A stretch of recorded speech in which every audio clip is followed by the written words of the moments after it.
last night, basically Fabrizio Romano and others coming out saying that Gyökeres was prioritising a move to Arsenal, which would lead you to believe that a bid from Arsenal is about to come in and he's going to be holding up an Arsenal shirt. And then this morning, we get reports from Portugal again saying that Arsenal have stopped this deal. They don't want to pay that money and they're more focused on Sesko. So what's actually going on? Arsenal fans, who are you going to get? Who do you want? We've spoken about it on the United stand. From the United perspective, I still think he could sign for United, but then United are now in talks with Ekitike, where Chelsea and Liverpool have been for a while. Let's talk about that. But first of all, Gyökeres, Arsenal. I mean, look, I think he'd be brilliant there. I really do. But I don't actually think Arsenal are in for him in an advanced way. I think Arsenal, with Berta as their director of football, as Ben Jacobs said a couple of weeks ago, the way he likes to construct things is line things up, do all the work on a couple of options and then move on one of them. It's old school, it's old-fashioned, but it's effective because the club has the power.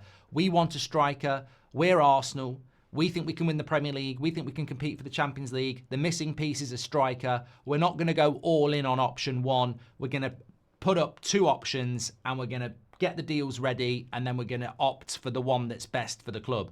And I think with Sesko and Leipzig being a little bit too expensive at the moment and Gyökeres maybe being a little bit cheaper, maybe they've been focusing on that Gyökeres deal, seeing what can be done. Maybe they'd even put a bid in just to see, what Sporting would accept and see if that would bring Leipzig down. Maybe that's what they'll do. But Arsenal playing a very, very intelligent game. Not so much so the agent of Gyökeres or whoever's put it out there that he wants to join Arsenal, because that actually makes Sesko look a little bit classier. A little bit like, well, I'm not getting involved in that. I'm just going to see what happens with this. Whereas Gyökeres looks a bit desperate now. I want Arsenal. I don't want anyone else. But Arsenal might not want you. And then you're going to look foolish. I honestly don't think that the updates we've had around Gyökeres mean that he's signing for Arsenal. I don't. I think that there is obviously a fallout between the agent and Sporting about fee. Maybe they're playing games there. From the agent's point of view, he's going to want the cheapest possible price because then he can get a bigger signing on fee for himself. Maybe they're trying to say, we want Arsenal and no one else, so don't negotiate a price bigger or have a bidding war.